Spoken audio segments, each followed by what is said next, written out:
Hello everyone, welcome to our next video, and this is a continuation of the previous video where we talked about the axioms of Euclid. In this video we are going to talk about the postulates of Euclid, and there are 5 of those. So without wasting much time, let's get directly into the topic. Euclid has 5 postulates, and these 5 postulates are related to Euclid's geometry. Means these are the very early postulates that were pointed out, and similar to the axioms, you will feel like these are very simple things. Then what is the requirement of making these postulates? Well, I will again repeat that these postulates were pointed out at a very early stage in mathematics, when it was the growing stage of mathematics. So at that point of time, these postulates were extremely important. So without throwing them away, we should concentrate more on them because these are the building blocks of mathematics. Okay, so without wasting much time, let's see what are the postulates. First one is a straight line may be drawn from any one point to any other point. Okay, so a straight line can only be drawn from one point to another point. So suppose I have P as one point and Q as the other point, then I can draw a straight line from P to Q. If you want a converse of this, it means that if there are 2 points, only one single line can be drawn through them. Okay, so just like if I have A and B, I can only draw a single line between them. If I want to draw another line between A and B, it will coincide over A and B. Like if I draw another line between A and B, it will be the same line as A and B. And from the axiom we know that coinciding lines are equal. So that means the first line and second line are the same lines after all. So it means that one single line, in order to draw a single line, we will need 2 points. And between 2 points, only one line can be drawn. That is the first postulate. Let's move on to the second postulate. So number 1 is done. A terminated line can be produced indefinitely. So suppose PQ is a terminated line. Terminated means the 2 ends are closed. They are not moving ahead. So this terminated line can also be produced indefinitely. Means if I want to produce PQ, I can produce it indefinitely towards the right and also towards the left. So these can be produced indefinitely. There are many times we see in geometry that we have a triangle, suppose ABC, and we have sentences like BC is produced to D and AD is joined. Okay, so this produced means BC was a terminated line. The end, there was an end point and a starting point. So this is a terminating line, but we can produce it to another point. That means a terminated line can be produced indefinitely. Means there is no limit. We can produce it as much as we want based on our requirement. So that is the second postulate that Euclid had proposed, and that is why we can use it in geometry, where we produce a line, we extend it in a particular direction. But one thing needs to be kept in mind: you cannot change the direction of the line. The angle between these two should always be 180. It should be a straight line. It is not like I have AB and I will produce it in this direction. No, this will not be a extension of AB. This will be a separate line. So if you want to extend AB, you have to extend in the same direction, keeping the angle as 180 degrees so that it is a straight line. Okay, so that is the second postulate. Moving on to the third postulate. A circle can be drawn with any center and any radius. This is a very simple thing, that if you want to draw a circle, you can take any radius and any center. So there is no requirement or there is no limit to that. If you take a compass and you want to draw a circle, you can take a center at any point. There is no necessity that you have to take it here or any particular coordinate. No, you take a circle at any point, and radius is also your choice. You want to take 4 centimeter, you want to take 5 centimeter, you want to take 50 centimeters. That is based on your requirement. So you can take any radius and you can draw a circle from that radius. So that is based on the requirement, and there is no limit. A circle can be drawn with any center and any radius. Very simple concept.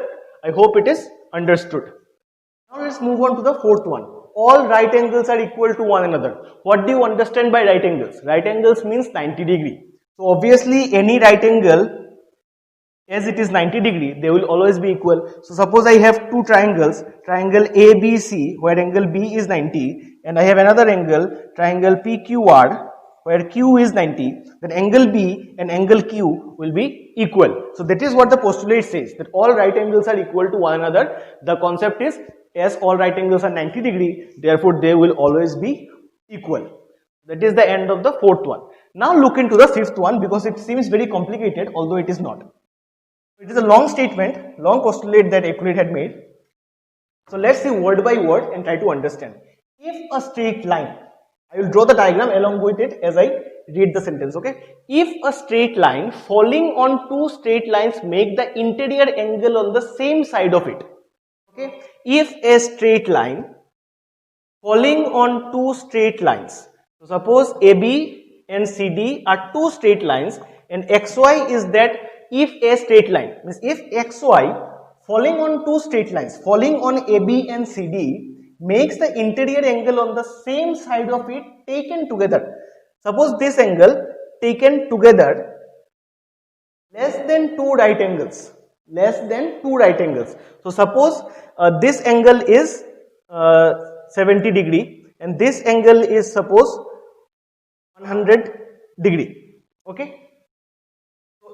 Taken together less than two right angles. So if the sum of this means if these two angles are taken together and we add the angles, what do we get? 100 plus 70 is equal to 170 degree. If this value is less than two right angles means 180 degree. Two right angles means 90 plus 90, which is 180 degree. Okay, so if the sum of these two angles is less than 180, which it is, 170 is less than 180, what will happen in that case?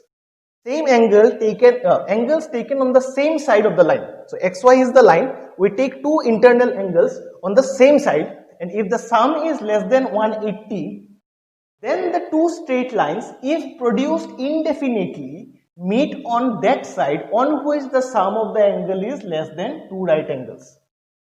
So if I extend AB and CD indefinitely, means I can extend it, then they will meet on the side on which the sum of angle is less than two right angles.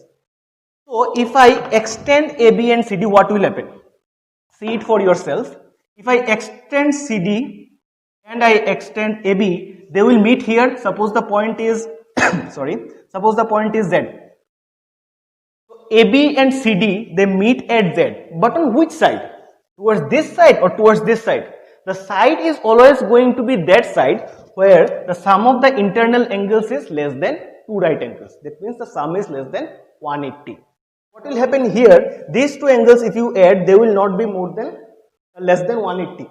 Because since it is a straight line, let us check it. Since it is a straight line, as it is 70, it is going to be 110 because sum of the two angles should be 180 degree in a straight angle. Here it is 100, so it will be 80 degree. If I add these two, 110 degree plus 80 degree, it is going to be 190 degree, which is greater than two right angles. Since it is greater, if I keep on extending these two lines, they will never meet. They will always be farther away from each other. But on the side, where the sum is less than 180 degree, they will meet at a point when they are produced.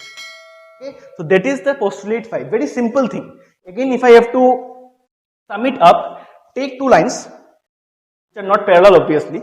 If these are not parallel, I draw another line.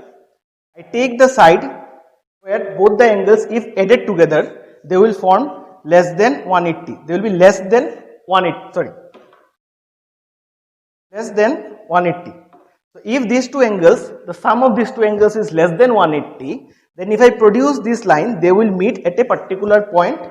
If produced indefinitely, they will not meet on this side. They will only meet towards the side where the sum is less than 180 degree. I hope this part is clear. So we have completed the 5 postulates and I hope it is simple. If you have any confusion regarding any of the postulates, especially postulate number 5, because some students may have problem, I have tried to explain it step by step, following the words and drawing the diagram. I hope it will be clear. Still, if you have any confusion, make sure you comment in the comment section so that I can get your question and I can explain it to you properly. And if required, I will make another video for you to understand this. So thank you everyone for watching, and in the next video, we are going to come out with the solution of the exercises 5.1 and 5.2 of Euclid's Geometry, Introduction to Euclid's Geometry. So stay tuned for that, and until next time, cheers.